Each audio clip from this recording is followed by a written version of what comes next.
Alors bonjour à tous, j'espère que vous m'entendez. Je suis Vanessa Delevoye, je suis la rédactrice en chef d'Urbis le Mag. C'est un grand plaisir pour l'agence d'urbanisme de Dunkerque que de vous proposer cet e-petit déjeuner spécialement dédié à la géographie des émotions. Alors c'est un sujet qui commence tout juste à émerger en France, notamment grâce à notre invitée de ce matin. Il s'agit de Pauline Guinard, qui est enseignante-chercheuse en géographie à l'École normale supérieure de Paris.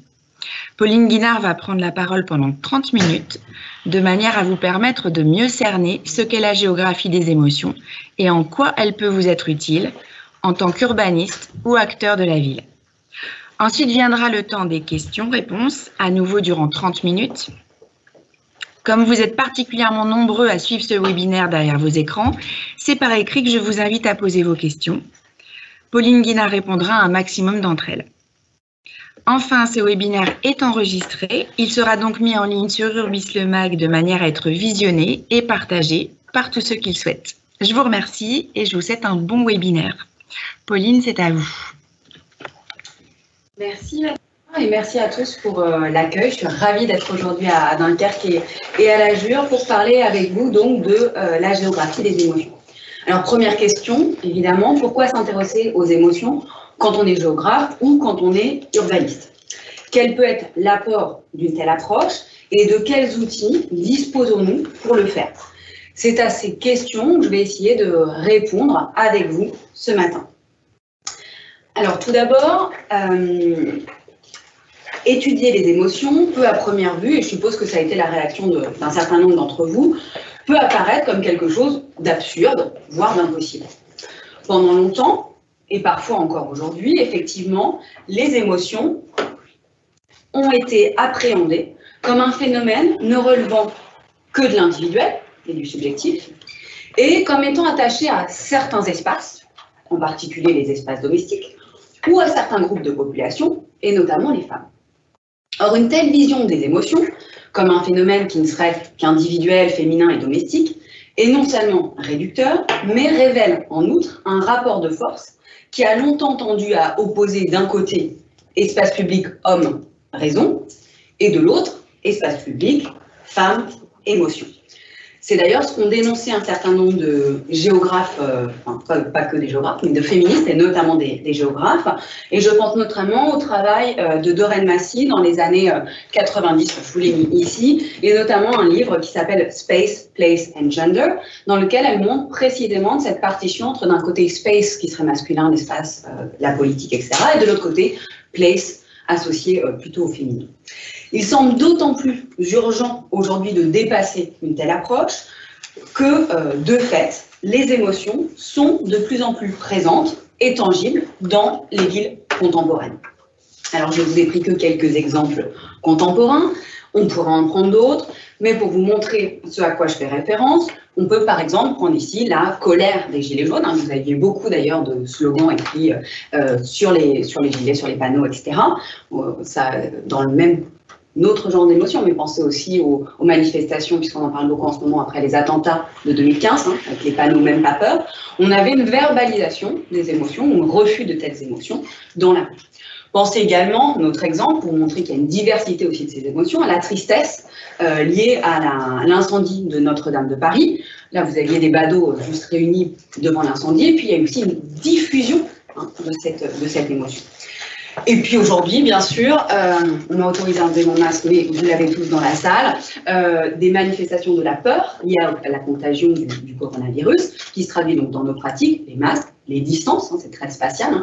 D'ailleurs, on disait souvent distance spatiale, qui est plutôt une distance physique liée à la protection de l'autre, mais voilà. Et là, un autre exemple que je vous ai pris, qui est à Pékin, des contrôles de température à l'entrée du métro. Donc ces émotions, on voit bien que les émotions peuvent être liées à des événements qui se passent en ville, peuvent s'exprimer dans les espaces urbains et peuvent même modifier les pratiques des citadins. Alors, ça ne veut bien évidemment pas dire, c'est pas ce que je suis en train de dire, que les émotions seraient spécifiquement urbaines. Il y a des émotions qui peuvent apparaître ailleurs. Néanmoins, puisque c'est ce qui nous intéresse, vous en tant qu'urbaniste et puis moi en tant que géographe urbaine, de fait, les émotions apparaissent aujourd'hui comme une des composantes des villes contemporaines. Et c'est à mon sens, pour cette raison, qu'elles méritent d'être prises en compte. Et c'est d'ailleurs sans doute cela, ces différentes dimensions qu'on commence à apercevoir, collectives, spatialisées, qui distinguent les émotions des sentiments, par exemple, qui, eux, révèlent vraiment de l'intime ou de l'individu. Pensez aux sentiments amoureux, par exemple. À l'inverse, les émotions, elles, peuvent être ressenties et exprimées collectivement. Elles peuvent se diffuser dans l'espace. Vous avez déjà vu un mouvement de foule, quelqu'un qui crie dans une foule, vous allez avoir un mouvement de panique qui va se diffuser de corps en corps, presque, et puis ça va créer un mouvement de foule. Se diffuser dans l'espace, donc, et mettre en mouvement des individus. Et là, on vient à l'étymologie même du terme émotion. C'est effectivement à la fois ce qui m'émeut, quelque chose de passif, et ce qui me meut, ce qui me met en mouvement. Et ça, c'est aussi intéressant, c'est de comprendre comment les émotions conduisent précisément à des mobilisations, par exemple. Qu'est-ce qui fait que tout d'un coup, on va passer à une forme d'organisation, de mobilisation collective. Et ce sont précisément l'ensemble de ces caractéristiques qui fait que les émotions sont potentiellement collectives, extériorisées et spatialisées, qui permet, à mon sens, de les étudier en géographie ou en tant qu'urbaniste. Alors, cela dit, il y a plusieurs approches de ces émotions. Oui, ça j'ai oublié de passer mes slides, mais je vous disais à peu près la même chose. Plusieurs approches des émotions en géographie qui sont inspirées notamment, Vanessa l'évoquait un petit peu tout à l'heure, ça paraît très très nouveau en France, mais ça a été travaillé dans d'autres disciplines, anthropologie, histoire, et ça a aussi été travaillé dans d'autres contextes, notamment dans le contexte anglophone, où ce qu'on appelle, je vous montrerai, les géographies émotionnelles se sont développées à partir de la fin des années 90. Si on regarde tous les travaux qui jusque-là ont été menés, je vous l'ai dit peu en France, mais c'est quand même en développement, et puis dans d'autres contextes, on peut distinguer au moins 3 approches des émotions en géographie. La première, c'est ce que j'appelle une géographie réflexive par les émotions. Alors, ce courant-là a été notamment développé par les géographes féministes que j'évoquais tout à l'heure. Ici, l'enjeu, c'est quoi? C'est de comprendre comment les émotions ressenties par les chercheurs, ici les géographes, mais ça pourrait être les urbanistes, peuvent avoir un impact sur leur rapport au terrain ou au territoire qu'ils sont en train d'étudier, et aussi en quoi elles sont révélatrices du contexte. Donc là, ça suppose vraiment un changement d'approche. Alors, on a une construction du chercheur et du scientifique hérité des Lumières et de la modernité, dans lequel les émotions, c'est un biais à évacuer. C'est ce qui fausserait notre jugement, c'est ce qui fausserait notre objectivité. Ce que je vous propose ici, c'est d'essayer de l'appréhender autrement, comme plutôt un révélateur ou un indicateur du contexte. Je prends un exemple. J'ai fait ma thèse à Johannesburg, en Afrique du Sud. Johannesburg, je vous mets ici 2 photographies. C'est la même rue du centre-ville, une pendant la journée, l'autre la nuit. Alors la nuit tombe très vite à Johannesburg, en hiver c'est 17h, en été c'est 18h, là il doit être 21h, qui n'est pas prise à 4h du matin. Vous voyez la différence. Le jour, la ville, enfin la rue est très animée, vous avez du commerce formel et informel, vous avez du transport collectif et individuel, vous avez des gens qui travaillent dans les bureaux. À partir de 17h, fin du bureau, début du crépuscule, la ville se vide. En 3/4 d'heure, elle devient, comme vous avez sur la photo, vous pourriez dire, c'est parce qu'il n'y a pas de logement, les gens rentrent chez eux, alors il y a des logements, mais le centre-ville de Johannesburg, depuis la fin de l'apartheid, est associé à un espace dangereux. Le centre-ville de Johannesburg et la nuit. Alors ça, c'est commun à beaucoup de villes, avec des degrés différents, mais ces 2 facteurs se cumulant font que le centre-ville la nuit devient vide. Et moi, là où j'ai eu besoin des émotions, c'est précisément pour comprendre ce phénomène. Pour comprendre ce phénomène, parce qu'il implique, il a des incidences, il a une incidence sur les pratiques. Et j'ai eu aussi besoin de le comprendre parce qu'à un moment, moi j'arrivais, donc c'était en 2009, jeune chercheuse, dynamique, tout ça, et je voulais faire des entretiens à toutes les périodes de la semaine, voilà, du jour et de la nuit. Bon, j'y suis allée une fois, je me suis dit que, vous imaginez, je suis toute seule, une jeune femme blanche dans l'espace public, où il n'y a personne, la nuit, j'étais moi-même pas rassurée, et à un moment on se dit, est-ce que j'écoute ma peur, ou est-ce que je continue en faisant comme si j'étais une chercheuse, une aventurière, c'est un peu de la géographe, sur le terrain qui n'a peur de rien. Et à un moment, je me suis dit, mais pourquoi faire? Je vais interviewer qui exactement? La ville, voilà, il n'y a rien. Montre, il n'y a rien, la nuit. En tout cas, pas dans ces espaces-là. Et donc, la question, c'est de se dire, cette peur que je ressens moi-même, est symptomatique de celle qu'éprouvent d'autres groupes de population dans la ville et qui produisent ces changements de pratique. Et c'est en ça qu'elle est intéressante. Pas juste pour faire de l'égo-géographie, oui, j'ai eu peur à Johannesburg, je le confesse, ça a peu d'intérêt, en tout cas pas d'un point de vue de la recherche, mais comprendre comment ce phénomène naît.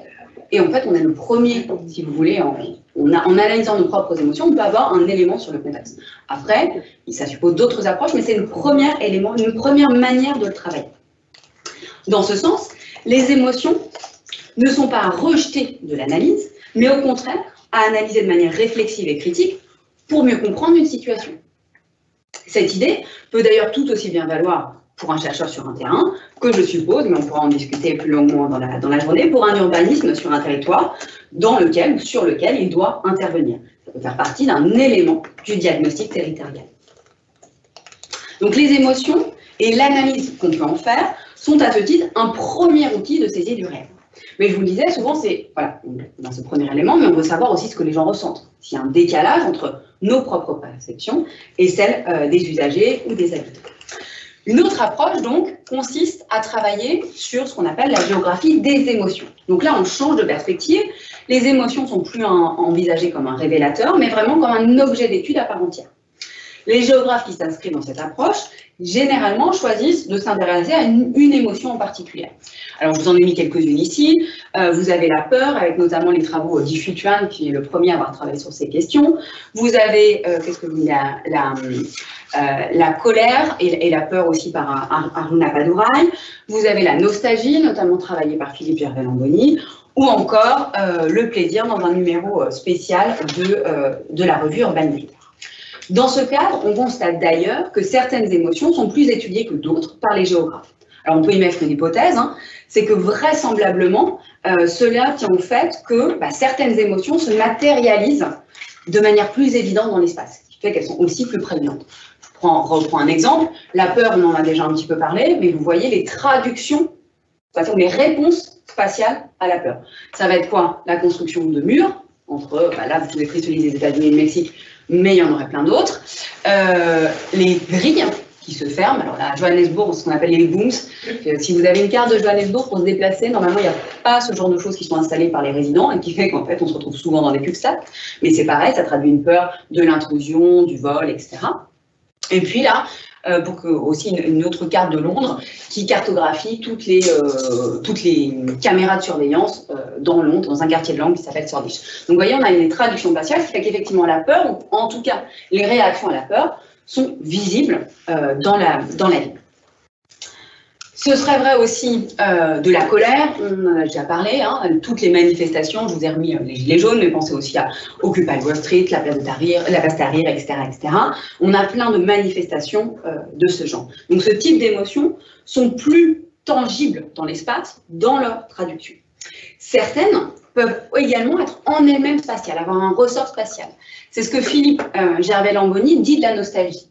Ce qu'il dit de la nostalgie, c'est que, et c'est une émotion qui est de plus en plus présente dans les villes contemporaines, en tout cas c'est son analyse, en disant que dans un contexte où les villes changent très très vite, se transforment très très vite, il y a aussi des phénomènes de nostalgie qui se traduisent pour un passé, mais aussi pour un espace qui n'est plus.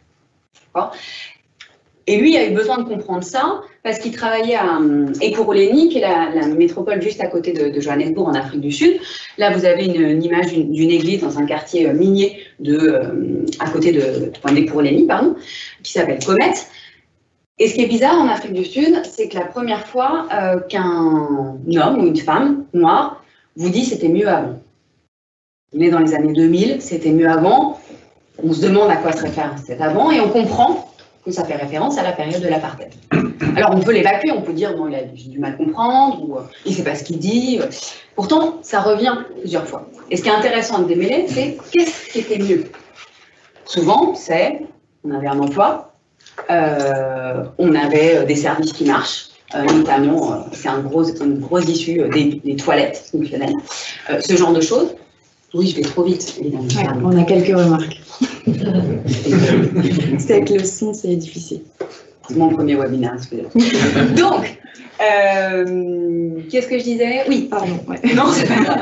Donc, essayez de comprendre ce que disent les gens quand ils parlent de nostalgie. Et ce qui est intéressant, c'est que c'est pas seulement un temps, mais c'est un espace qui n'est plus, ou en tout cas qui n'est plus dans ses fonctions. Et les nostalgies se manifestent de plus en plus dans les villes. Alors parfois, c'est dans des formes réactionnaires, mais aussi des impacts sur le patrimoine qu'on protège, les mises en tourisme de certains quartiers, etc., etc. Et ce que dit donc Philippe Gervais-Lamboni, c'est que la nostalgie, elle n'est pas seulement spatiale dans ses traductions, elle est spatiale même dans sa nature. Parce que ce qui manque, ce n'est pas seulement un temps passé, mais bien un espace. Il y aurait donc des émotions plus géographiques que d'autres, ou plus exactement en tout cas, des émotions qui affectent plus que d'autres les espaces urbains, et en particulier les espaces collectifs et les espaces publics. Et c'est à ce titre, là encore, qu'elle me semble devoir être prise en compte dans l'étude et dans la fabrique des villes. Dernière approche, un tout petit peu différente, celle que j'évoquais tout à l'heure, la géographie émotionnelle, qui s'est développée surtout dans le monde anglo-saxon, anglophone, avec notamment ce fameux livre de Davidson, Smith et Bondi, il y a eu deux tomes. Cette approche est un peu différente, pourquoi? C'est laquelle d'ailleurs je m'engage de plus en plus. Ces auteurs ne s'intéressent pas à une émotion particulière, ils n'ont pas travaillé sur la peur, la nostalgie, etc. Mais ce qu'ils vont chercher à comprendre, c'est en quoi nos rapports aux espaces sont émotionnels, sont marqués par des émotions. Ce qu'ils cherchent à comprendre, pour le dire autrement, c'est quels sont les processus émotionnels qui suscitent un attachement à tel ou tel lieu, ou au contraire une répulsion. Yves Futuan dirait la topophilie ou la topophobie. Qu'est-ce qui fait qu'on est attaché à un lieu? Alors, ça peut être lié à des pratiques, des souvenirs, etc. Mais potentiellement, c'est aussi lié à des émotions qui sont attachées à ces espaces-là. Et cette question me semble d'autant plus importante pour celles et ceux qui, comme vous, entendent précisément agir sur les formes et les pratiques urbaines, afin, je suppose, en tout cas c'est ce que j'ai compris, de faire en sorte que la ville soit un espace plus habitable, plus inclusif aussi possible. Donc, qu'est-ce qui fait que les gens se sentent bien dans un espace? Quelle que soit l'approche choisie, donc les trois que je vous ai présentés, dans tous les cas, ça pose une question, comment on attrape ces émotions-là? Imaginons que je vous ai convaincu qu'il y a un intérêt quelconque, vous me dites très bien, ok, je vois en quoi ça peut marcher, comment on fait? Et d'ailleurs, cette question des méthodes est d'ailleurs, à mon avis, un des éléments qui fait qu'on a du mal à vraiment mettre en place ce genre d'approche, parce que ça suppose effectivement de réfléchir à de nouvelles méthodes pour essayer de saisir ces émotions. Pourquoi? Parce que les émotions ont une dimension sensible, on l'a dit, et que les géographes ou les urbanistes, mais vous me détromperez peut-être, n'ont pas toujours les outils pour les appréhender. Dans le cas de la géographie, par exemple, nos outils sont essentiellement visuels et discursifs. Visuel, la carte, évidemment, je suis géographe, l'observation, discursive, entretien, questionnaire. Or, précisément, les émotions peuvent être de l'ordre du ressenti, et donc elles ne sont pas nécessairement visibles ou audibles. Où on se rend compte, il y a des chercheurs qui ont travaillé sur la géopolitique des émotions dans le contexte anglophone, que tout le monde n'exprime pas ses émotions. Il y en a qui sont plus légitimes que d'autres à exprimer ces émotions. Il y a des émotions qui sont plus reconnues que d'autres. Donc ça suppose d'inventer des outils autres qui nous permettent, qui essayent de nous approcher de cette dimension plus sensible et des émotions et de la réalité.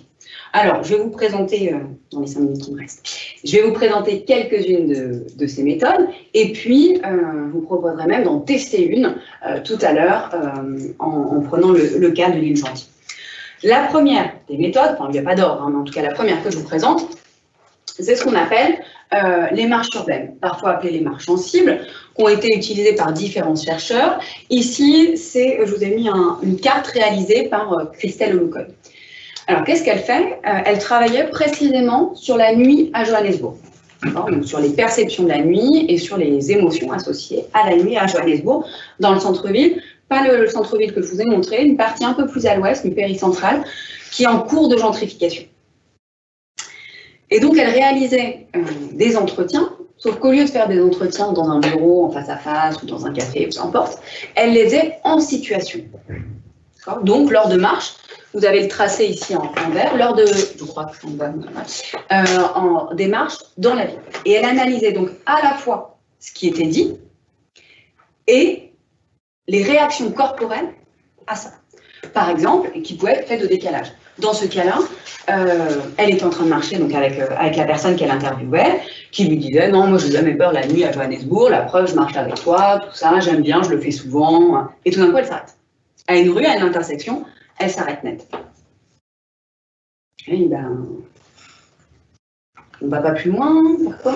Non, là, here, it's not safe. Alors, not safe, c'est le truc qu'on entend le plus souvent à Johannesburg, ou is it safe? C'est un truc que les gens le disent comme ils disent bonjour, si vous voulez. Ça fait partie vraiment de choses qu'on demande.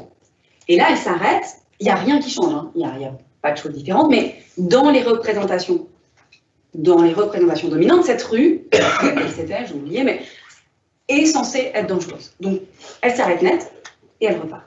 Et vous voyez, il y a des décalages du coup entre ce qu'on dit et ce qui est ressenti. Et la marche, l'interview en situation, on va dire ça comme ça, lors d'une marche urbaine, peut être une manière du coup de saisir ces éléments de décalage entre ce que les gens disent, et ils le disent sincèrement, quand ils vous le disent, et ce qui peut se manifester corporellement, parce que nos corps parfois réagissent de manière assez évidente. Donc, première des méthodes, et c'est un peu ce qu'on va tester aujourd'hui, mais sous une autre forme, qui est aussi inspirée du travail d'Elise Olmedo, que vous avez ici, qui, elle, réalise des cartes sensibles. Donc là, on s'affranchit l'idée d'échelle, tout ça, vous oubliez. Et vraiment, l'idée, c'est d'essayer de transcrire sur le papier ce qu'on a ressenti dans des lieux. Alors, elle a certaines qualités de dessinatrice, mais c'est pas ça qui compte. Je vous l'ai mis parce que c'est plus joli dans un PowerPoint que celle que moi je peux faire, mais c'est pas ça qui est intéressant. C'est vraiment essayer d'avoir du coup de travailler sur les perceptions des espaces, et elle dit sensible parce qu'elle va essayer de travailler sur des sens qu'on utilise peu, la vue, mais aussi l'ouïe, l'odorat, le toucher, même le toucher avec les pieds, hein, vous le savez, vous n'y faites peut-être pas attention, mais vous le savez dans l'idée, le sol, le revêtement, va avoir aussi une incidence sur la perception que vous avez de tel ou tel lieu. Donc ici, le but de ce genre de carte est vraiment de travailler comme ça, et j'essaierai de vous montrer comment on les construit, et comment on peut les construire, pas seulement en tant que praticien, chercheur, etc., mais aussi comment du coup on peut entraîner des populations, des habitants, dans ce genre de pratique, ce qui permet aussi de construire une approche un peu plus participative. Et puis vous avez ces cartes-là, je vous ai mis ce que vous connaissez peut-être, de Philippe Rekasevich, qui a notamment longtemps été le cartographe du monde diplomatique, et qui a un travail de chercheur par ailleurs, et qui lui fait des cartes en colère. Son idée, c'est quoi? C'est de restituer la subjectivité qu'il y a dans tout travail de carte. Alors, on fait tout pour faire semblant que tout est objectif dans nos choix, mais vous le savez, pour faire des cartes vous-même, ou des plans, ou voilà, on fait des choix. On fait des choix de couleurs, on fait des choix de taille, on fait des choix de cadrage, on fait des choix de zoom, etc. Qui fait que toute carte est un discours, toute carte est une construction. Et ça fait une dizaine d'années que Philippe Rekasevich, lui, fait le choix de rendre visible cette subjectivité. Donc, par exemple, il fait des cartes à la main, avec du pastel.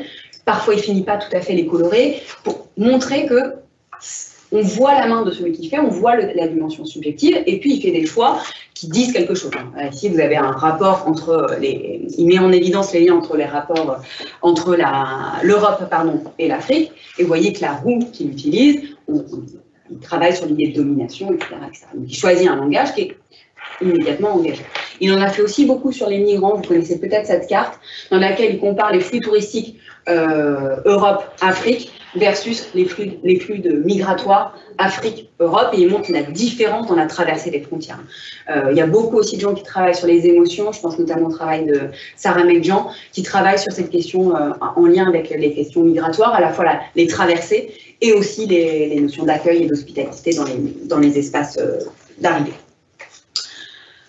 Donc, je développerai ça avec vous quand on sera sur le terrain, et je pense qu'en le faisant, vous comprendrez mieux l'intérêt ou l'utilité de ce genre de méthode. Mais si je résume, avant de répondre à vos questions, qui sont sans doute nombreuses, je dirais que ce qui me semble intéressant avec les émotions, c'est que c'est vraiment une composante des villes contemporaines, et qu'à ce titre, elles méritent d'être prises en compte par ceux qui l'étudient, et aussi par ceux qui la fabriquent.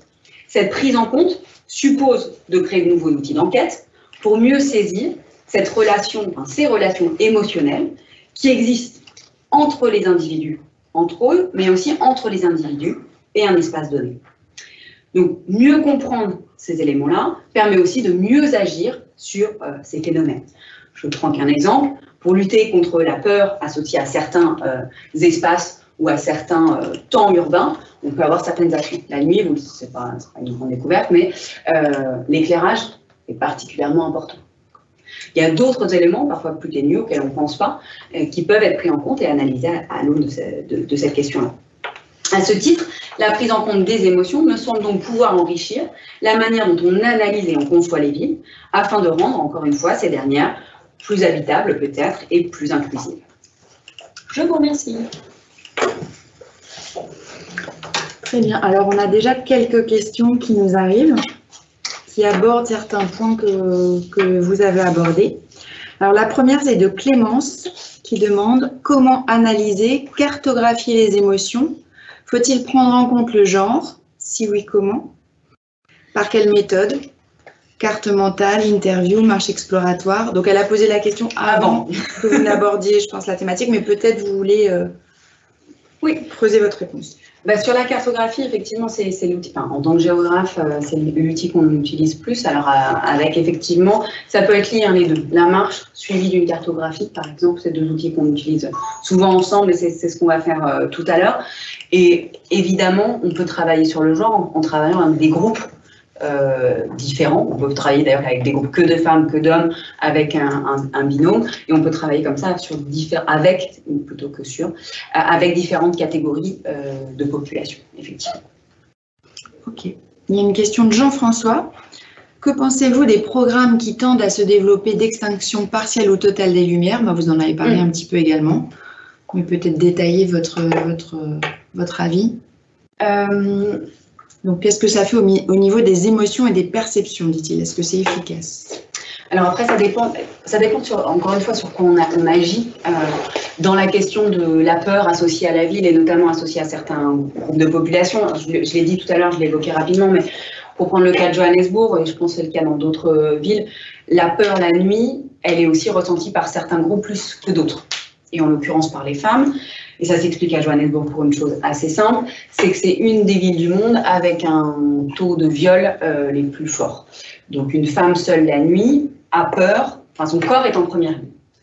Alors parenthèse, on voit aussi les décalages entre parfois les représentations des perceptions et la réalité. La majorité des viols en Afrique du Sud sont des viols intrafamiliaux. Donc on a plus de risques finalement chez soi que dans l'espace public. Il n'empêche que la représentation dominante est qu'on risque de se faire agresser dans la rue la nuit. Donc de ce fait-là, les stratégies dans certains quartiers qui ont été menées d'éclairage de certains quartiers ont permis aussi des promenades de nuit qui ne permettaient pas, des parcs qu'on ne traversait pas, ce genre de choses. Donc là, c'est une première réponse où là, plutôt la lumière permet de lutter contre certaines émotions négatives qui limitent des pratiques.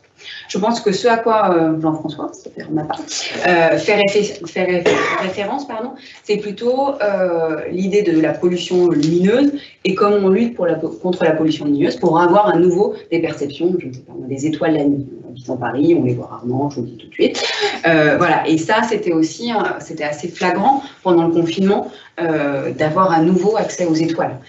Donc ça aussi, ça se développe. Mais vous voyez qu'on ne joue pas sur le même type d'émotion. Dans certains cas, la mise en lumière permet de lutter contre des émotions négatives qui nous empêchent, qui limitent les pratiques. Et dans d'autres cas, on reconnecte avec un rapport plus sensible à l'environnement, pas qu'urbain, mais aussi naturel, même si les deux sont très très bien en ligne.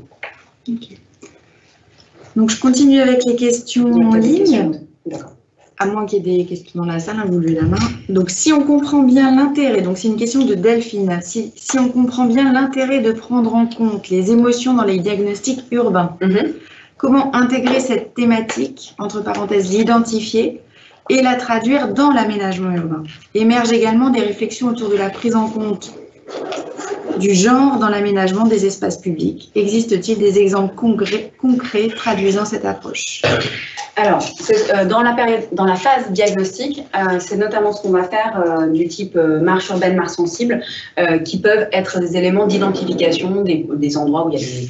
Alors, ça peut être plusieurs choses, hein. Ça peut être des endroits où on identifie un manque, des endroits où on identifie un passage qui est pas très agréable, ce genre de choses, ou aussi, à une autre échelle, des formes de fractures spatiale. Un même quartier où tout d'un coup, il va y avoir une ambiance très très différente, nord, sud, est, ouest, peu importe. Et ça, par la marche, on peut aussi les saisir.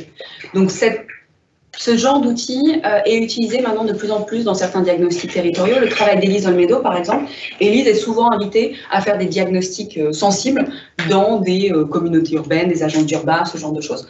Elle en a fait en Île-de-France, je crois que c'était Marne-la-Vallée ou Créteil, je ne sais plus, une des deux. Créteil, Créteil. Et puis maintenant, elle est à Montréal, mais c'est des éléments qui sont étudiés aussi dans la phase diagnostique. Et encore une fois, ça permet parfois d'identifier des problèmes auxquels les urbanistes trouvent aussi une réponse.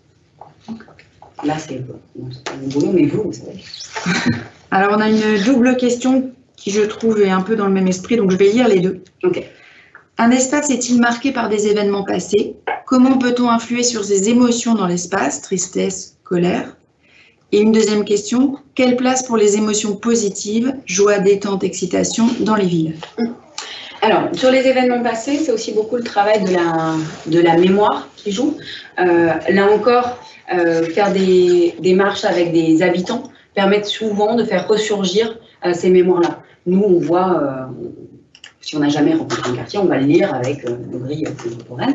Évidemment, on va aller faire des recherches en archives, ce genre de choses. Mais c'est vrai qu'intégrer les souvenirs des habitants peuvent être des éléments forts pour identifier des points qui sont justement ces points d'attache. Je parlais de la topophilie, c'est-à-dire qu'est-ce qu'on crée, pourquoi il y a une attache à ce moment-là. Et parfois, ça évite de détruire un truc auquel les gens tiennent ou ce genre de choses. Et ce qui est d'ailleurs assez, mais je pense que vous avez déjà été confronté à ça, ce qui est assez intéressant, moi j'ai travaillé beaucoup dans ma thèse était sur les relations entre art et espace public à Johannesburg. Alors vous demandez aux gens les statuts, tout ça, on fiche. Puis le jour où on va en détruire une, tout d'un coup ils y tiennent. Il y a aussi ce phénomène-là, des choses qui sont dans notre environnement, auxquelles on s'attache sans forcément d'ailleurs avoir idée qu'on s'y attache, et en même temps, ils font partie de l'édification du paysage urbain, et on a une forme d'attachement à ces espaces-là. Donc ça, c'est pour les événements passés, donc on peut effectivement entretien, marche, et encore une fois, je pense que ce qu'on appelle vraiment les entretiens in situ, les entretiens en marchant, peuvent permettre de faire ressurgir ce genre d'éléments, et aussi ce qu'on appelle les focus group, les entretiens groupés avec un groupe de résidents, par exemple, ou le machin qui va évoquer tel truc. Ah oui, je me souviens, moi aussi j'y allais, etc., etc. Ça, c'est aussi intéressant pour voir ce qui est de passer de l'individuel au collectif. On peut faire une première série de marches, d'accord, on va identifier les choses. Si on fait une marche à deux, on va avoir le point de vue d'un. Si on fait déjà les choses en groupe, suivi ensuite d'un débrief sur ce qu'on a fait, vous allez voir que ça va aussi nourrir la discussion, et on va voir ce qui peut relever d'un point de vue individuel et ce qui peut être partagé. Et la deuxième, c'était sur, je ne sais plus. La joie. La joie. Alors ça c'est intéressant. C'est pour ça que je vous ai parlé de la revue Urbanité. Souvent effectivement, les émotions négatives et celles, alors la peur, la colère en particulier, sont celles qui se manifestent de manière le plus évidente dans la vie. Ce que montre Christelle Olukoy, dont je parlais tout à l'heure, qui travaille sur la nuit à Johannesburg, c'est qu'en fait la peur, elle est jamais, c'est jamais un sentiment isolé. La peur associée au centre-ville de Johannesburg, je vous file mon exemple, est aussi associée à un désir très fort pour cet espace-là. Un désir très fort de toutes les populations et pour différentes raisons. Pour les populations blanches qui ont quitté cet espace, alors, je vais aller un peu vite, mais le centre-ville de Johannesburg, pendant l'apartheid, était classifié comme une ville blanche. Donc, ne pouvaient y résider que des populations catégorisées comme blanches. En l'apartheid, il y avait une loi qui vous attribuait une couleur. Vous étiez noir, blanc, colored, une forme de métis, ou indien. Et ce n'est pas vous qui décidez, hein. Une loi fonction de la catégorie dans laquelle vous étiez, vous avez le droit de vivre ou pas dans certains espaces. Le centre-ville de Johannesburg était donc catégorisé comme un espace blanc. À la fin des années 1980, début des années 90, il a connu une forme de déségrégation, puis de reségrégation, qui ont fait que beaucoup de populations blanches sont parties de cet espace-là. Donc le centre-ville actuel est un espace nostalgique et en même temps avec un fort désir. Les gens ont envie d'y retourner et en même temps en ayant très très peur. C'est vrai pour les gens qui l'ont quitté, c'est vrai pour leurs enfants. C'est un peu ce qu'on appelle la nostalgie imaginée d'Apadura, c'est-à-dire qu'ils sont nostalgiques d'un espace qu'ils n'ont même pas connu. Et ça crée des formes de tourisme particulier qui se développent, où c'est des habitants de Johannesburg qui vont aller faire des visites, normalement pour touristes, pour connaître ce quartier dans lequel ils n'osent pas aller, mais pour lequel il y a un désir très fort. Donc vous voyez, à la fois peur et désir mêlés. Et souvent la peur, comme la colère, sont des émotions très très fortes qui en occultent d'autres. Mais en réalité, c'est toujours des émotions mélangées et c'est intéressant d'arriver à saisir cette nuance-là. J'ai pris l'exemple des populations blanches, mais à l'inverse, c'est la même chose pour les populations noires qui, elles, ne pouvaient pas accéder à cet espace-là. Et c'est le centre-ville blanc de Johannesburg et qui, pourtant, était le centre économique et le centre d'emploi. Donc, il reste un espace très attractif dans les imaginaires parce que c'était en tout cas le poumon, enfin, je n'aime pas cette expression, c'est le centre économique de Johannesburg. Et certains qui ont une ascension sociale assez importante vivent maintenant dans les banlieues, suburbs à l'américaine, donc les banlieues pavillonnaires du nord de la ville, et continuent à nourrir, finalement ils ont toujours tourné autour du centre-ville, un désir fort pour cet espace-là, tout en ayant toujours peur. Donc vous voyez, il y a un mélange de ces émotions-là. Le numéro auquel je ferai référence tout à l'heure sur les plaisirs urbains, dans la revue en ligne accessible, voilà, Urbanité, est assez intéressante pour ça. Donc, on travaille sur les casinos, les parcs de loisirs, etc. Et on pourrait aussi travailler sur les événements. Le stade, alors moins maintenant, hein, mais quand il y a plus de 100 000 personnes, le stade de foot est vraiment assez intéressant, de foot ou de rugby, enfin peu importe, est assez caractéristique de ça. Hein. Vous avez des joies qui répondent à la déception. On a vraiment une géographie émotionnelle à l'intérieur même du stade. Mais il y aurait d'autres événements, les concerts, les festivals, etc. Et de fait, c'est moins travaillé. Je pense qu'il y a un besoin là-dessus. Et je pense que c'est lié, je le disais tout à l'heure, au fait qu'il y a moins de traduction spatiale immédiate de ces émotions-là, alors que la peur et la colère vont traduire soit des mouvements collectifs, soit des grilles, etc., des traductions matérielles très très fortes. Alors, on nous demande s'il y a des exemples concrets. Et après, il y a une question. Des exemples concrets de villes qui auraient pris en compte les émotions dans leur planification urbaine. À la marge, c'est ce que je vous disais dans les diagnostics. Élise Olmedo avait collaboré avec d'autres collègues un diagnostic urbain à Créteil, je ne sais plus exactement quel était le quartier, mais ces éléments-là ont ensuite été traduits dans des éléments du plus. Qu'une ville entière, pas encore à ma connaissance, même si ça commence à infuser dans certains éléments de politique urbaine. Les municipales à Paris, il y avait aussi une forme d'instrumentalisation politique des émotions avec la colère des résidents dans les quartiers où, vous savez, il y avait beaucoup de bars et ça faisait beaucoup de bruit. Donc on installait des je ne sais même plus comment ils s'appelaient. Bref, des gens qui demandaient aux autres gens de Paris moins fort. Il y a aussi ce genre de choses. Pour l'instant, c'est plutôt à la marge. Oui, moi j'ai un exemple tout proche. Super. Ici, il y a encore quelques années, maintenant ça recule. Il y avait, alors je ne sais pas si on dit le BMCO ou BCMO, c'est l'endroit où les dockers allaient. BCMO. C'est BCMO. Okay. Où les dockers allaient à l'embauche le matin. Et c'était un bâtiment industriel, j'allais dire remarquable, du port. Ce bâtiment était détruit et donc a soulevé pas mal de colère chez les habitants. Et donc, résultat des courses, lorsque le bâtiment ici a été, le sucre, a été décidé d'être fait, ce qui a été choisi, c'est de conserver l'enveloppe du bâtiment pour ne pas détruire le patrimoine qui est malheureusement peu important à Dakar, puisque la ville a été détruite. Hein. Et donc, je pense que les gens font très attention maintenant à tout ce qui est de ce domaine-là. Merci. J'aurais une petite question, c'est comment vous différenciez votre travail sur l'émotion entre l'existant sur lequel on va travailler et sur une page blanche. Donc on aura des dossiers NPRU, on aura des constructions, reconstructions, on va faire de nouveaux quartiers en fin de compte. Donc comment on peut, sur l'existant, c'est un peu plus facile parce qu'on a de la démocratie participative, on a aussi l'histoire, on a aussi plein d'éléments qui nous permettent de moins se tromper, mais sur un nouveau quartier, comment on peut intégrer cette part d'émotion alors qu'on démarre d'une feuille blanche? Alors, est-ce que, là c'est vous qui allez me répondre, est-ce que c'est complètement une feuille blanche? C'est-à-dire, est-ce que vous parlez de quartiers qu'on reconstruit, c'est-à-dire il y a de la déconstruction ou de la déconstruction sur un ensemble de quartiers et un quartier nouveau qu'on construit. Alors, quand il y a un mélange, on peut déjà saisir sur effectivement ce qui va susciter la colère si on détruit, etc., comprendre les mécanismes, etc. Et puis, la difficulté sur les nouveaux quartiers, si je pense à la ZAC Rive Gauche à Paris, sur lequel on avait un petit peu travaillé avec mes collègues, on faisait partie d'un groupe qui s'appelait Articité sur les relations art-et-ville. La difficulté, c'est en fait de créer des attaches au lieu, ce qu'on disait tout à l'heure. Dans certains cas, notamment c'est ce qu'ils avaient fait à la ZAC Rive Gauche, ils avaient aussi utilisé des artistes pour agir sur les différents quartiers, avec l'idée que la création finalement d'un événement, un spectacle, etc., allait créer un souvenir et potentiellement une émotion positive, la joie, le bonheur, etc., dans un quartier, que du coup, c'est là où on voit cet impact potentiel et souvenirs, etc., qu'on évoquait tout à l'heure, peuvent créer un sentiment d'attachement à un lieu. Alors, à mon avis, un seul, ça ne suffit pas, évidemment, mais cette idée de la répétition et du rôle, finalement, d'événements, là j'ai pris des événements artistiques, ça pourrait être des événements sportifs et d'autres, qui vont créer des formes d'attachement. Je pense que ça passe aussi par certains dans les écoles, des choses où les enfants vont avoir un rôle très très fort dans cette création d'un lien à l'espace.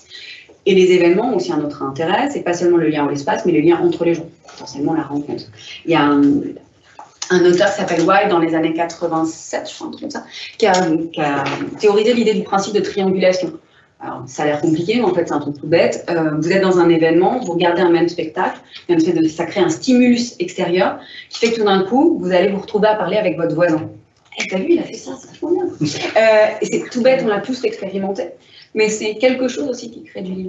Alors, ça peut vous sembler minimal, mais j'ai pu, moi, l'observer dans le cas de Johannesburg. Et Johannesburg, le fait que deux inconnus, potentiellement catégorisés racialement différemment pendant l'apartheid, se parlent de manière ingénue dans l'ordre d'une... C'est quelque chose, déjà. Donc, ça crée aussi un autre rapport à l'altérité. Donc, à mon avis, ce type d'événements artistiques, sportifs, etc., peuvent être des éléments de points de création d'attache dans ces quartiers nouveaux, finalement. Mais là, on est déjà après, quoi. Travailler en amont sur la création du quartier, c'est plus compliqué.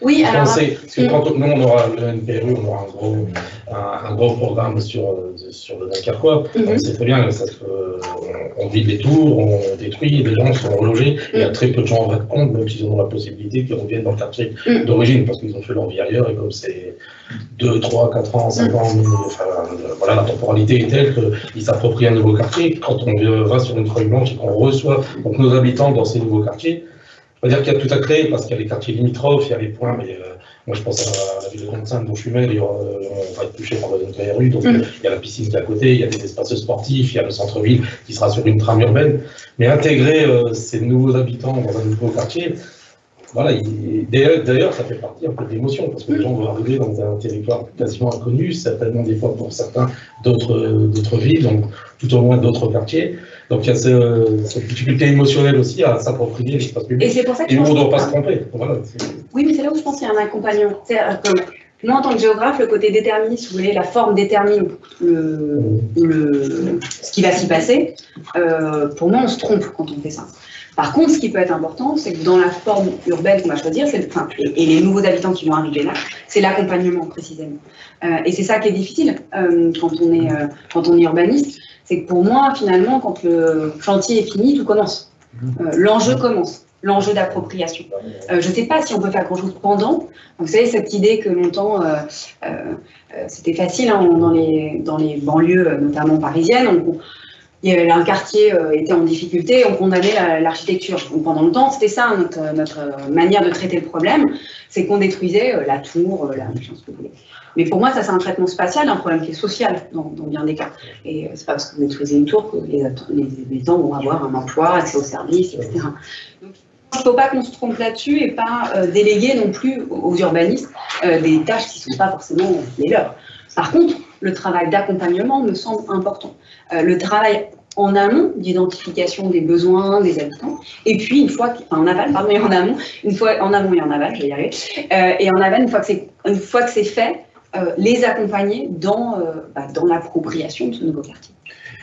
Nous avons aussi un exemple d'Acarquois, je pense, c'est le quartier du Grand Large, où sur le papier, c'était quand même quelque chose d'efficient, de très bien, de fonctionnel, et puis après, il y a des habitants qui sont venus.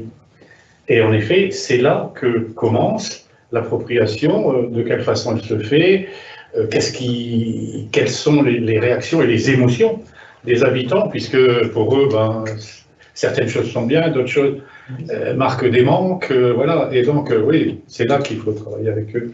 En fait, il faut apprendre à habiter dans un quartier. Parce qu'on a quand même un phénomène des fois de mode ou d'habitude.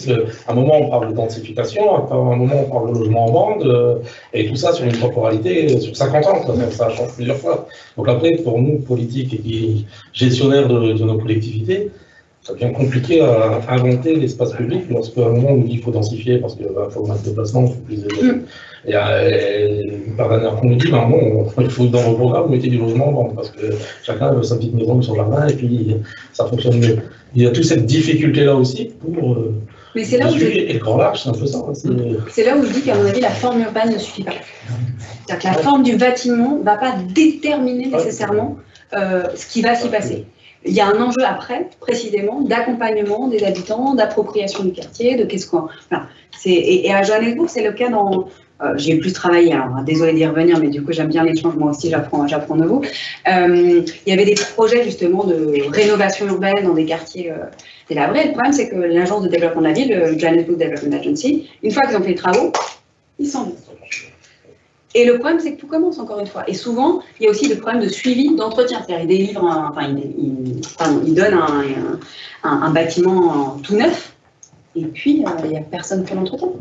Ou un banc, etc., qui fait qu'au bout de, un mois, le banc est abîmé. Voilà. Donc, c'est aussi ça, à mon avis, tout l'enjeu, c'est d'arriver à avoir une conception de la ville où il y a, alors, c'est pas forcément le travail des journalistes, mais en tout cas, il y a un relais avec d'autres acteurs qui fait qu'il y a aussi un accompagnement dans les formes urbaines et qu'on n'est pas juste dans un traitement spatial de la question de l'habitat, finalement. Parce que on sait tous, c'est bien plus que ça. Alors, il y avait une question là-bas aussi. Ouais, bon, je repose, on a une cinquantaine de questions en attente, donc on ne répondra pas à tout le monde, je pense, mais peut-être vous accepterez de regarder les questions, c'est ce que je dirais. Comment vous faites prendre conscience de leurs émotions, les habitants? Comment on leur fait prendre conscience des choses? C'est pas une émotion, c'est pas forcément évident à identifier. Alors généralement, on travaille, ce que je vous montrais tout à l'heure, moi je travaille par couche. Les choses les plus faciles pour commencer, c'est quand on fait des balades exploratoires, c'est le ressenti. Il fait chaud, il fait froid, c'est agréable, c'est pas agréable, c'est bruyant, etc. Et puis à partir de ça, on peut travailler aux idées qui sont associées à ces éléments-là. Et puis c'est en travaillant que les gens vont progressivement aussi être en confiance et parler des émotions potentielles qui vont être associées. Cela dit, il ne faut pas non plus être... C'est-à-dire que si on pose la question de but en blanc, quelle est l'émotion qui est associée à ce quartier? Ça ne marche pas, je vous le dis tout de suite. Mais c'est quelque chose qui prend plus de temps. Ça peut se faire sur une journée, sur une matinée, puis revenir et réfléchir avec les habitants à ça, pour aussi les aider à formuler des émotions. Encore une fois, tout le monde n'exprime pas ce qu'il ressent. Tout le monde ne se sent pas forcément légitime à exprimer ce qu'il ressent. Les attentats à New York du 11 septembre, sur qui après ces attentats-là, a exprimé sa peur et contre qui. Et on voyait bien qu'il y avait des groupes de population qui faisaient souvent partie des classes privilégiées, qui, eux, exprimaient fortement leur opinion, qui avaient aussi, leur émotion, pardon, qui avaient accès à certains politiques, et donc c'était celles qui étaient prises en compte. Mais que celles d'autres populations n'étaient pas forcément prises en compte, et notamment celles qui sont associées à la peur. C'est-à-dire, pour le dire autrement, les populations qui sont perçues par la majorité comme étant celles qui sont sources de danger, population noire, population arabe, etc., etc., eux, on ne se demande jamais ce qu'ils ressentent. Alors, on commence un peu à en parler à l'heure actuelle, mais non, mais c'est une vraie question. C'est-à-dire, c'est ce que je vous disais tout à l'heure sur la question du viol en Afrique du Sud. C'est-à-dire que cette image du viol commis dans l'espace public par un homme noir seul, c'est pas du tout ce qui se passe en réalité. Donc, comment on fait aussi, il y a des récits de jeunes hommes qui marchent à Johannesburg et qui disent, bah voilà, je sais que moi je prends une distance de sécurité de temps avec la personne qui est devant moi, parce que je suis perçue comme une source de danger. Donc c'est aussi ça, c'est réfléchir toujours à qui peut exprimer ses émotions et créer un espace de confiance dans lequel chacun est libre d'exprimer ce qu'il ressent et qui est potentiellement conflictuel avec un autre groupe. C'est ça qui est aussi intéressant de comprendre, c'est que je vous disais, c'est pour ça que c'est intéressant ce qu'on appelle les focus group, les entretiens à plusieurs, pour voir en quoi l'émotion ressentie par telle personne peut entrer en conflit avec celle d'un autre ou d'une autre. On a une question à la salle. C'était moi. Pardon, très fort. Je vous remercie pour votre rapport, auquel j'adhère complètement. Moi, j'avais lu les écrits et rencontré Émile Bailly qui travaille sur la ville sensible. Ma question, c'est plutôt comment est-ce qu'on peut réussir à convaincre nos élus à faire que l'action publique croit en ces questions de vie sensible, parce que c'est un enjeu aussi, c'est-à-dire que nous, effectivement, techniciens, on peut porter ces valeurs-là, mais parfois, dans un climat qu'on sent est méfiant et défiant des deux côtés, c'est-à-dire et de l'action publique et du citoyen, comment est-ce qu'on fait pour réconcilier ces deux-là? Vous avez dit le mot confiance tout à l'heure, je pense que c'est une des choses qui nous manque aussi aujourd'hui, essayer de retricoter la confiance. Moi, mon enjeu, une de mes questions aussi fondamentales aujourd'hui, c'est ça, comment est-ce que moi, à ma place de géographe urbaniste, je peux réussir à emmener avec moi les élus, les citoyens, pour faire ensemble, qu'on réfléchisse à l'espace public et qu'on se le réapproprie ensemble pour avoir toutes ces valeurs dont vous parliez. Qu'est-ce que vous exprimez sur la peur, la joie, la colère, etc. Ça peut être justement d'organiser des marches ou des expériences, quelles qu'elles soient, mais avec ces différents acteurs. Il y a un livre que j'aime beaucoup qui est... alors, c'est Elsa Vivant et d'autres, ses co-auteurs, j'oublie là tout de suite, sur l'intervention artistique en urbanisme. C'est pas le titre exact, mais je vous le retrouverai si vous voulez. Où elle montre en fait en quoi justement intégrer des artistes ou d'autres acteurs dans les projets urbains change la perception des uns et des autres, et notamment des élus. Et ce qu'elle montre, c'est qu'à la fin de ces projets, les gens voient les choses différemment. Et pas seulement les habitants, mais aussi les élus et les décideurs, et qui, vous avez raison, est un des enjeux dans la conception de la ville.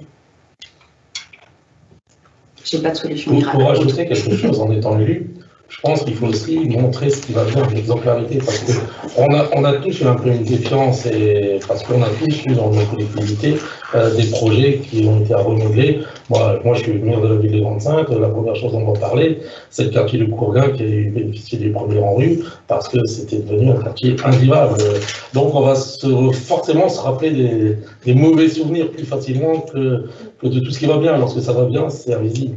Donc je pense qu'on doit mettre en place, et pas que sur ça, une certaine forme d'exemplarité, aussi montrer ce qui fonctionne bien. Je ne veux pas dire le transposer sur un autre quartier, mais montrer voilà, que le travail, à un moment, va être payé, et qu'il peut être quelque chose d'agréable à vivre. Parce qu'on est toujours quand même un peu sur le négatif. Et c'est pour ça qu'il y a un peu de méfiance et de défiance par...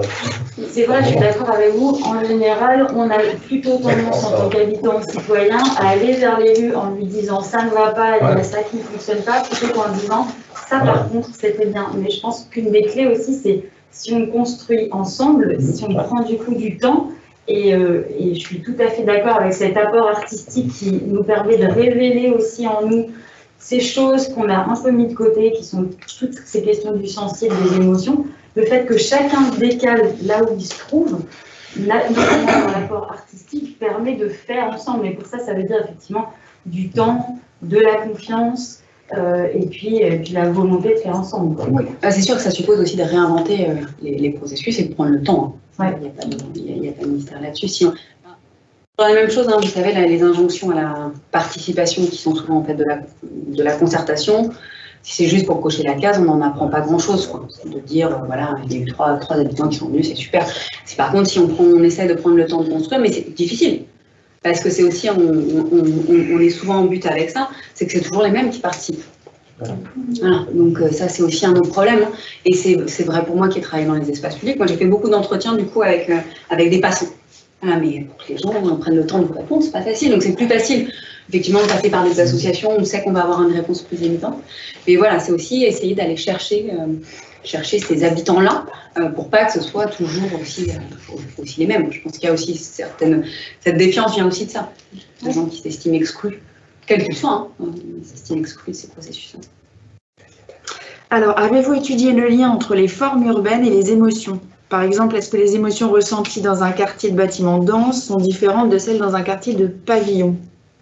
Alors, ça, moi-même, je ne l'ai pas travaillé, mais c'est Joanne Clavel, qui est une chercheuse au CNRS, c'est un exemple que j'aurais pu prendre d'ailleurs, qui a une autre approche des cartes et qui permet de travailler sur ces éléments-là. Et certains l'ont montré aussi en sciences cognitives, l'idée qu'un bâtiment très haut n'a pas le même impact, physiquement on ne le ressent pas de la même façon qu'un bâtiment bas, pardon. La densité de quartier, ce sont aussi des choses qu'elle ressent. Et pour essayer de travailler là-dessus, elle a cette technique où donc elle travaille, on se met dans j'ai fait ça avec elle, si ça vous intéresse, il y a un séminaire qu'on avait fait à l'ENS qui s'appelle Géographie des émotions. Donc on met les comptes rendus en ligne, donc vous pouvez voir, tout est accessible. Et on avait fait cette expérience-là, donc on se met dans un espace, ça peut être à l'intérieur, ça peut être à l'extérieur, peu importe. Et ce qu'elle nous propose de faire, alors évidemment c'est une idée, c'est d'absorber le monde. C'est-à-dire d'essayer de réfléchir au monde qui est autour de nous, dans un moment donné, et d'essayer de voir comment ça impacte sur notre corps, et après elle nous fait dessiner cette sensation-là. Et c'est assez... alors, au départ, on se dit, on fait des trucs vraiment bizarres, qu'est-ce qui se passe? Il faut accepter de se laisser embarquer là-dedans, mais on se rend compte que ça nous affecte. Là, par exemple, si je réfléchis 5 secondes, le néon, là, au milieu, ça me met dans une sensation de distance vis-à-vis de vous. Parce qu'il m'arrive dans l'œil. Et j'y pense, parce que là, je viens de vous le dire, mais sinon, j'y pensais pas jusque-là. Et c'est des choses où, inconsciemment, ça nous affecte et on s'en rend pas compte. Si on prend le temps, on se rend compte qu'effectivement, la disposition d'une sac, ce genre de choses, moi, mes cours, par exemple, ça fait longtemps que je les fais plus en rang, là. Voilà, c'est pareil, bête, mais ça libère, la parole circule autrement, ce genre de choses. On peut agir sur ces petites choses, voilà. Et donc, pourquoi j'ai dit ça? Je ne sais plus. C'était quoi la question? Je m'embarque. Oui, si, sur la perception des quartiers. Ce type d'outil permet de travailler là-dessus, sur comment finalement nos corps sont affectés par ça. C'est aussi tout un courant de la géographie qui se développe. Je vous fais faire que des trucs bizarres aujourd'hui. Sur la géographie du corps. L'idée de dire que finalement l'échelle qu'on oublie souvent, c'est le corps. Mais que si on pense la ville à partir de ce corps, il y a peut-être des choses qu'on fera différemment. Pas que des grandes avenues, voilà. Partir d'une analyse à partir de cette... Je vais vous poser la dernière question. Il y en a vraiment plein auxquelles vous n'avez pas pu répondre. Donc, est-ce que éventuellement vous accepteriez de répondre aux questions posées? Ouais. Donc, on publiera les réponses dans Urbis le Mag. Je le dis pour tous ceux qui nous écoutent. Et donc, je vous pose la dernière question. Existe-t-il des études sur les conséquences émotionnelles des démolitions d'immeubles imposées? Alors, qui n'ont pas été traités à cette zone-là au départ, mais qui peuvent être traités là-dessus, c'est tous les travaux de Vincent Deschambre. Je ne sais pas si vous connaissez, qui est un géographe qui travaille beaucoup sur la notion sur les mémoires et le patrimoine. Et qui avait fait un travail à Angers, il me semble, j'espère vous dire une bêtise, il faudra vérifier, mais justement sur les effets des démolitions. Alors lui, il entre avec une entrée mémoire et patrimoine, mais quand vous lisez les extraits d'entretien, on peut en faire une analyse émotionnelle très très forte, qui passe de la colère à la tristesse, au sentiment d'arrachement, enfin voilà. Il y a pas mal d'études. En fait, si vous voulez, il y a beaucoup de... notamment Davidson, dont je parlais tout à l'heure, lui, il refuse l'idée d'un... Alors, les Anglais sont fans des tournants, vous savez, il y a toujours, dès qu'il y a un nouveau truc, il y a un tournant. Donc, certains parlent de tournant émotionnel. Eux, ce qu'ils disent, c'est plutôt qu'il y a un renouveau. C'est-à-dire qu'on les a toujours pris, mais pas en disant qu'on les prenait. Et je pense que c'est vrai, c'est-à-dire, même si on remonte à Vidal de la Blache, notre père à tous en géographie française, qu'on peut mettre dans une catégorie très lointaine de ce que je peux vous présenter, en fait, si, il parle de genre de vie. Et quand il parle de genre de vie, il parle du rapport au vécu, et même s'il n'emploie pas les mots, il parle du rapport au sensible, il parle de ce genre de choses. Donc en fait, je pense qu'il y a beaucoup de travaux aujourd'hui qu'on peut aussi relire à l'aune de la question des émotions, et on se rend compte qu'elles sont présente en filigrane. En tant que maire de Lefrancou, je voudrais simplement rajouter une chose, c'est que j'ai été confronté à la démolition d'une école et que je n'avais pas pris suffisamment de recul pour avoir des groupes de parole et de dire ce qui se passait. Ça a créé un impact émotionnel extrêmement important. Et des micro-traumatismes urbains. Ah oui. Ça a aussi beaucoup été travaillé en Amérique latine. une auteur qui m'échappe là tout de suite. Mais j'aime bien cette idée de micro-traumatisme urbain, c'est-à-dire ça peut sembler rien, ou pas grand-chose, l'école elle est plus là, elle est à 50 mètres, mais en fait dans la vie d'enfants, de parents, ça peut les affecter durablement, et vous avez raison, avoir des instants de parole où on peut discuter de ce genre de choses, c'est aussi un élément pour dépasser ce micro-traumatisme urbain.